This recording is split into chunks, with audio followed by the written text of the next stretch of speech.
Selamat datang di channel YouTube aku.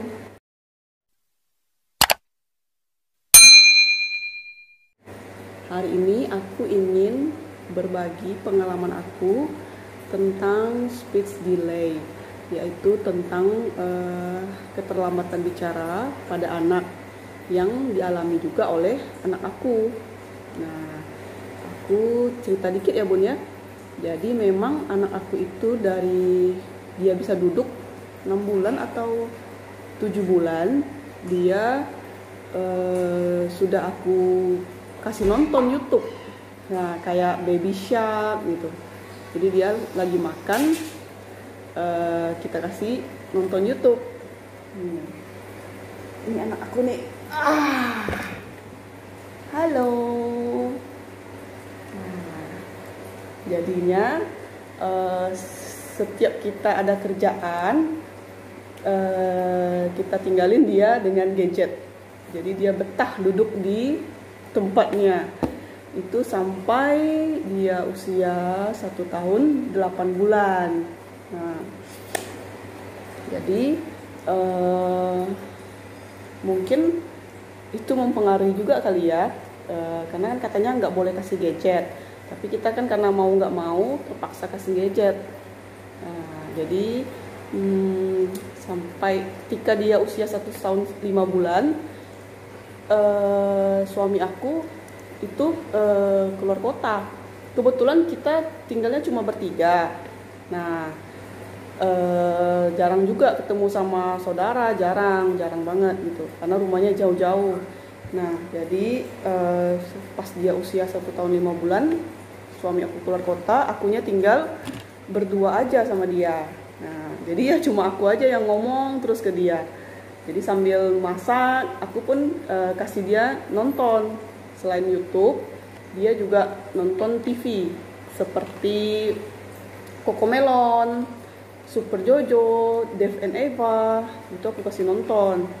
Nah, sampai dia usia 1 tahun 8 bulan, 1 tahun 9 bulan, kita juga sempat heran, kok anak kita belum bisa ngomong, masih cuma ngomongnya mama, papa. Itu pun bukan arti sesungguhnya mama papa, tapi cuma celotehan aja.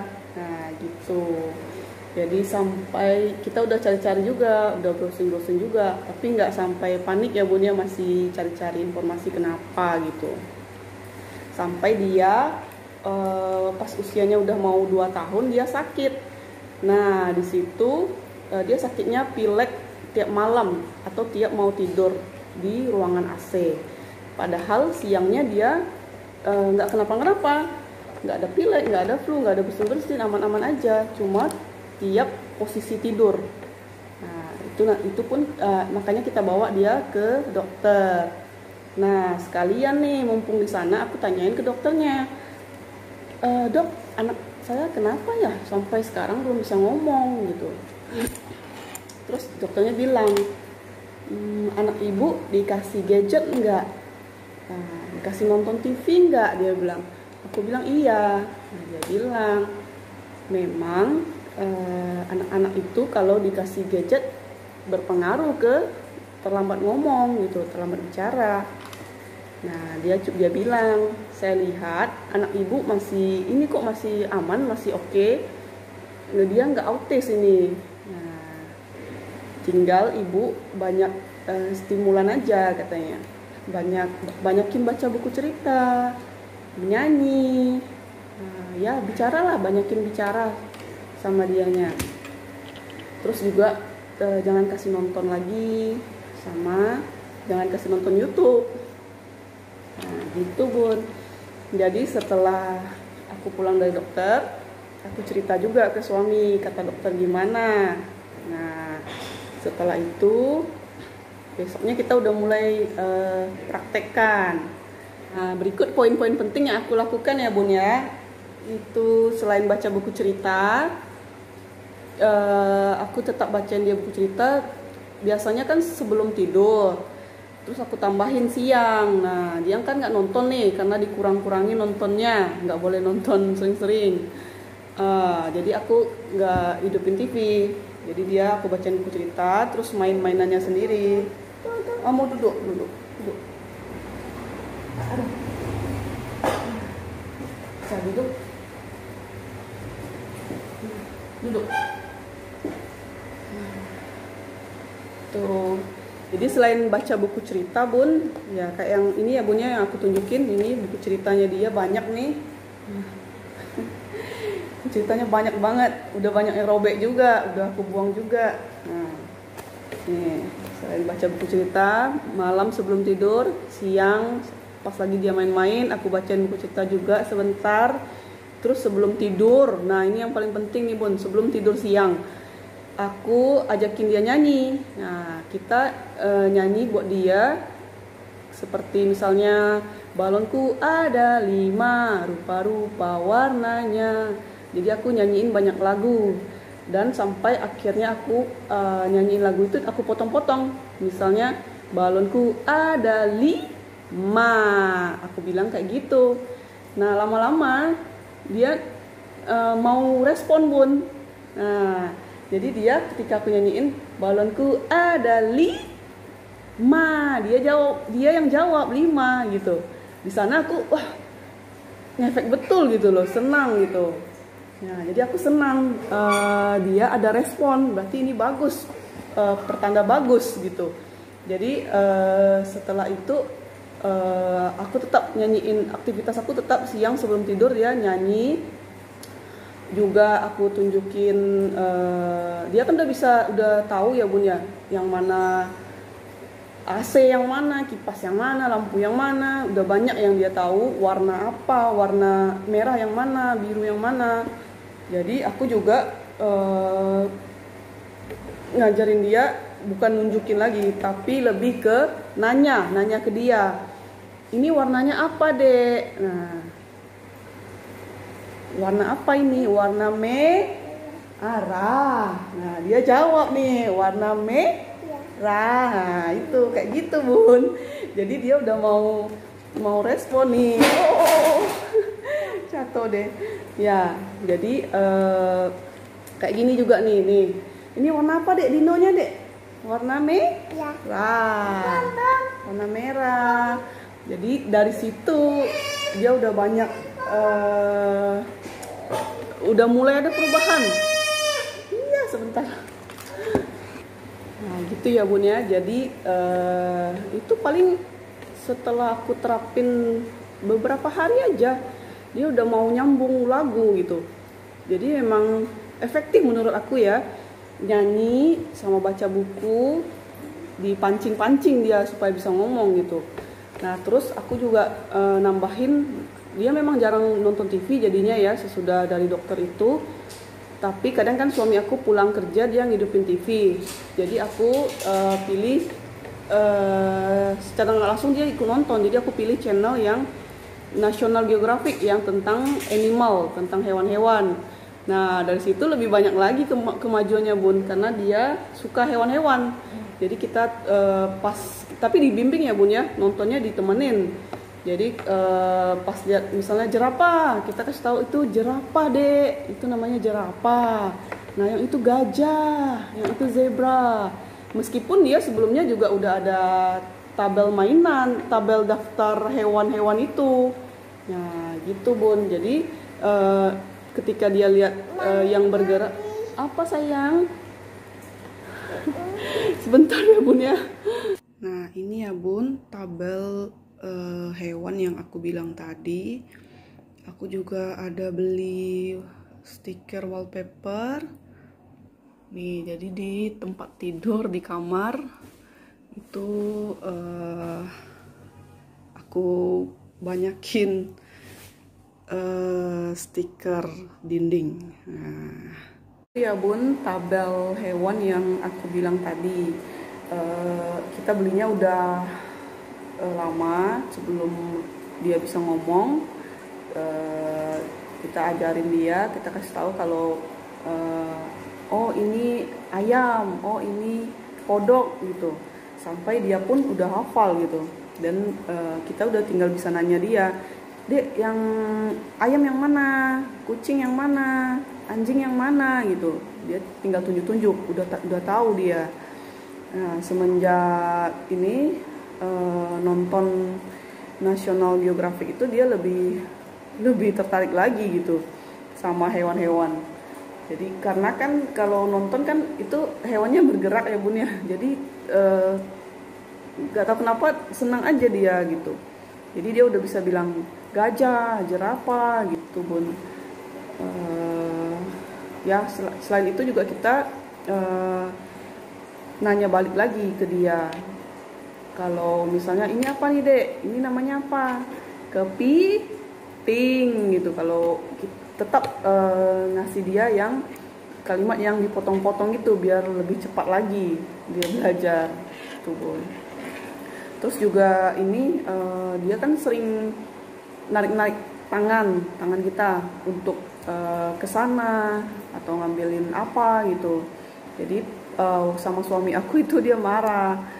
Suami aku bilang, no tarik-tarik ya, dia bilang panggil mami, panggil papi gitu. Awal-awalnya dia masih susah ngomongin itu, tapi pelan-pelan dia akhirnya bisa bilang mama, papa. Memang belum mami, papi, tapi dia udah bilang mama, papa gitu Bun. Dan pelan-pelan itu kita tetap benerin ya mami gitu. Pas dia manggil mama, mami gitu. Nah, pelan-pelan akhirnya bisa berubah jadi mami papi dan udah benar sekarang gitu. Terus apa lagi ya?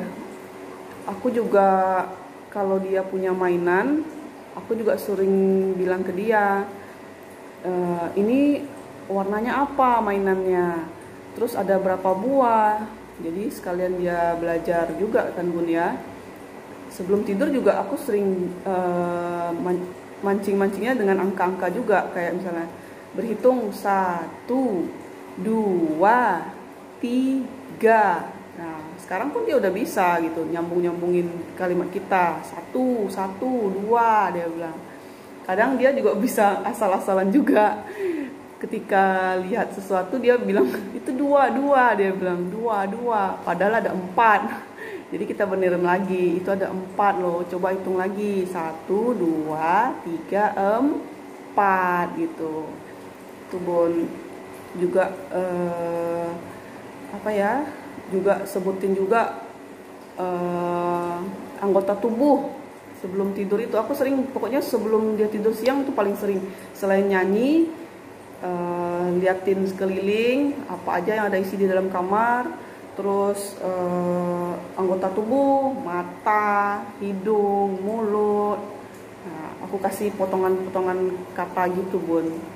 Jadi dia karena sering dengar, lama-lama dia nyambung gitu, nyambungin kalimat kita kayak mata dia bilang gitu Bun. Terus juga kalau lagi jalan-jalan, kadang kan kita kan sore pulang, suami pulang kerja, kita pergi keluar jalan-jalan. Nah itu dia liatin ada bus, truk, ada kambing, ada burung, misalnya apa yang kita lihat kita sebutin. Nah, jadi dia juga senang. Jadi kalau lihat bus dia langsung teriak bus, bus, bus gitu Bun. Gitu Bun. Terus dan satu lagi yang penting, tiap dia sudah melakukan sebuah perubahan atau sesuatu yang udah dia bisa, jangan lupa dikasih pujian ya Bun ya. Mungkin bisa tepuk tangan, ore sudah bisa bilang mami ya, ore udah bisa bilang ini ya, itu ya gitu Bun. Terus juga mungkin bisa dipeluk juga atau dicium juga ya. Yang penting dikasih pujian lah ke dia. Ada satu lagi Bun yang aku pernah praktekin ke dia. Ini sih kata temen aku ya, waktu itu anak aku belum bisa bilang susu. Nah jadi teman aku bilang, aku kan cerita ke dia yang anak aku belum bisa ngomong, bilang susu pun belum bisa waktu itu ya Bun ya. Jadi dia bilang nanti kalau misalnya dia mau minum susu jangan dikasih dulu, dia bilang tunggu sampai dia bilang susu dulu. Jadi kita praktekin itu di rumah dan dia nangis gitu, nangis gede lah pokoknya, marah-marah, nangis. Nah udah lama, cukup lama ya kita nungguin, tapi tetap aja belum bisa ngomong karena kan memang butuh waktu ya untuk bisa bilangin itu kali buat dia. Jadi akhirnya aku kasih juga susunya. Aku setelah beberapa kali, ada 2 atau 3 kali itu aku cobain kayak gitu, karena nggak bisa juga, ya udah aku stopin cara yang begitu, dan aku biarin aja. Aku tetap kasih seperti biasa susunya. Terus setelah aku praktekin yang ini, yang aku latih-latih dia, meskipun dia udah bisa bilang banyak hal ya bun ya, kayak bus, panas, aduh, sakit, kura-kura tidak ada, apalagi kipas, ya banyak lah bun yang udah dia bisa bilang, tapi dia belum bisa bilang susu. Nah, jadi dari aku ke dokter itu 2 tahun kurang beberapa hari ya umurnya, sampai sekarang dia udah usia 2 tahun 7 bulan. Nah, itu udah bisa bilang banyak, kosakatanya udah banyak, tapi dia belum bisa bilang susu waktu itu. Nah, sampai bulan ini baru dia bisa bilang susu, 2 tahun 7 bulan. Tiba-tiba dia bilang, "Mami, au cucu," dia bilang. Akunya kaget, wah akhirnya dia udah bisa bilang susu. Jadi padahal udah lama banget dia udah bisa ngomong banyak hal ya bun ya, tapi untuk susu baru kali ini dia ngomong gitu. Nah, jadi dia nggak semuanya bisa dipaksain ke anak. Mending kita cobain aja terus latihan. Yang penting dia bisa ngomong apa aja yang dia mau ngomong, ya terserah dia gitu. Yang penting dia mau ngerespon, mau coba bicara, itu udah paling penting lah. Nanti kalau yang lain-lain yang kita mau suruh dia bilang pelan-pelan, pasti dia bisa bilang juga gitu. Cuma soal waktu aja bun, itu bun. Kalau menurut aku sih ya, jadi ya bagusnya jangan terlalu dipaksain. Nah gitu bun. Jadi aku harap sih apa yang aku bagikan ini bisa bermanfaat ya bun ya. Semoga bisa membantulah bunda-bunda yang mengalami hal yang sama seperti aku. Oke, kalau begitu nanti aku bagiin juga ya bun ya link tempat aku beli buku cerita. Aku tulisin di bawah ya bun ya. Terima kasih ya bun sudah menonton channel YouTube aku ini. Bye bye.